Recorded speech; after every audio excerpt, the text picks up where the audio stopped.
Hello, Booker T. Washington Academy families. This is Dr. Main, and I am here to read you a book that I found on Mayan that I think you're going to like. It's called When Wilma Rudolph Played Basketball. During the 1960 Olympic Games in Rome, Italy, a young woman took her place next to the other runners at the starting line. The gun fired with a pop. Wilma Rudolph, a runner from the United States, surged forward. She was all power and fluid motion. 11 seconds later, when Wilma crossed the finish line, she had won the gold medal in the women's 100-meter dash. It was the moment Wilma had imagined. She was no longer the sickest girl in Clarksville, Tennessee. She was the fastest woman in the world. Wilma Rudolph was born June 23rd, 1940. She was the 20th child in a family of 22 children. She was born almost 2 months early. Wilma was a tiny baby. She weighed just a little more than 4 pounds, or 1.81 kilograms. Wilma's parents didn't know that Wilma would one day become famous. Wilma was an energetic baby, but her early birth caused some health problems. Wilma became sickly after her first year. By the time she was 4 years old, she had suffered through chickenpox, pneumonia, whooping cough, and scarlet fever.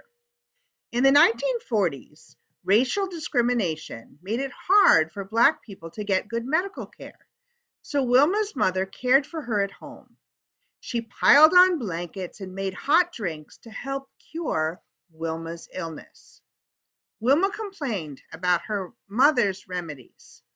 "All these blankets make me sweat," she said, "and your medicine tastes awful." Wilma eventually recovered from her illness, but something else was wrong. Wilma's mother took her to the doctor. After finishing his examination, the doctor spoke to Wilma's mother. "I'm sorry, Blanche," he said. "Your daughter has polio."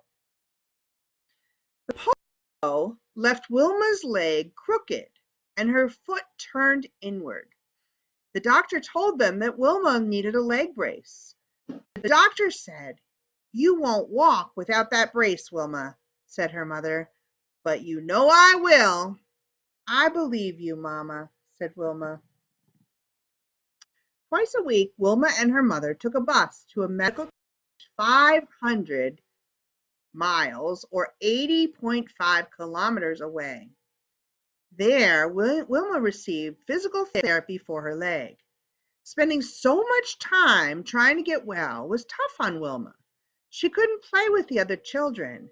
By the time she was 7 years old, Wilma was fed up, but she was also determined. No more taking what comes.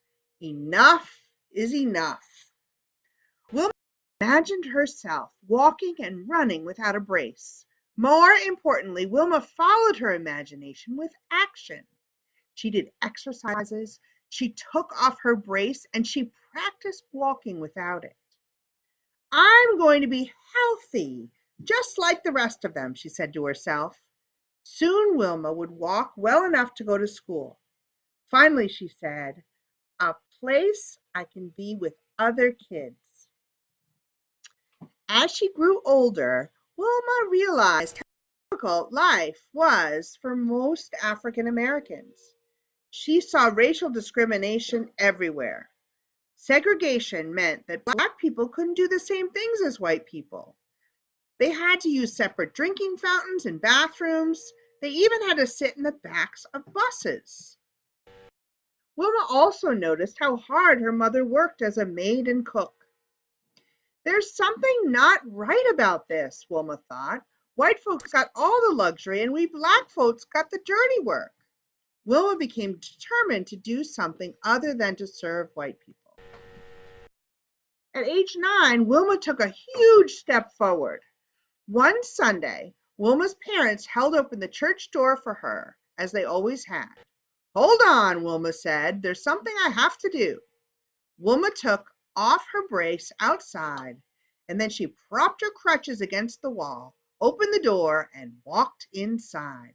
Wilma limped down the aisle. People watched as she walked by. One woman even yelled out. Wilma beamed and kept on walking. By the time she was 12 years old, Wilma's brace was off for good. For years, she had watched other children play on the playground. She had studied girls playing basketball and memorized their moves. Now she was determined to be on the basketball team. She thought to herself, "Wilma, tomorrow you're going to see what it feels like to play a little basketball." Wilma signed up for the basketball team, but for the first few years, she didn't get much playing time. Coach C.C. Gray only put her in at the end of the game when her team was sure to win or sure to lose. But Wilma was determined. She practiced hard and sometimes for hours a day. Coach Gray jokingly called her Skeeter. "You're little, you're fast, and you always get in my way," he said. Before her fourth season, Wilma continued buzzing like a skeeter. Coach Gray said, "If you put as much time on me as you do on some of these other girls, I'd be a star player on this team." Her persistence paid off. Right before the first game that year, Coach Gray put Wilma in as a guard. Burt High School, Wilma's team, hosted a tournament that season.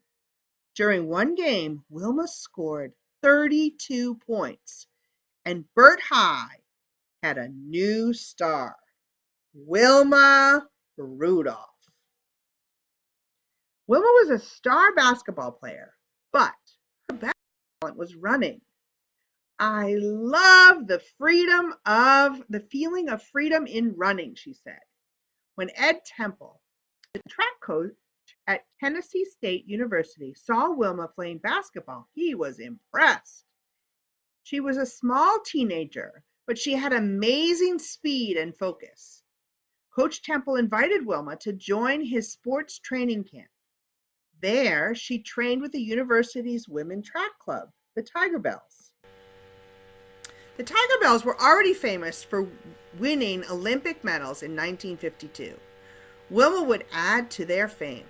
While in high school, she ran with them in the 1956 Olympic Games. The USA's 4-women relay team was made up of Wilma and 3 other Tiger Bells. Together, the women earned a bronze medal in the relay race. Now that she had a taste of victory, Wilma was determined to do better. She wanted to be standing on the gold medal platform at the next Olympic Games. 4 years later, she achieved that goal. Afterward, Wilma's greatest accomplishment came in the 1960 Olympic Games in Rome. First was the 100-meter dash. No one could beat her blazing speed. Wilma ran away with her first Olympic gold medal. Next came the 200-meter dash. The crowd in the stadium knew of Wilma's recent win. They were rooting for her. "Wilma, Wilma, Wilma," they chanted. The second pistol fired, and Wilma leaped forward. 24 seconds later, she crossed the finish line. She had won a second gold medal. Wilma also ran the last leg of the 400-meter relay race, and the U.S. team won. The Olympic crowd went wild. Wilma Rudolph was the first American woman to win 3 gold medals in the track and field in a single Olympics. Once unable to walk without crutches, Wilma was now the fastest woman in the world. She was also quite famous. Wilma retired from her track career in 1962. She became a teacher, a high school coach, a mother to 4 children, and even a fashion model. She died at age 54 of a brain tumor. Wilma was an inspiration to thousands of athletes, especially young women.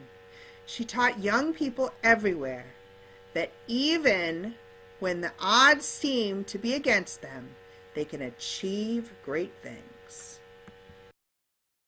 The end. Have a wonderful day, Booker T.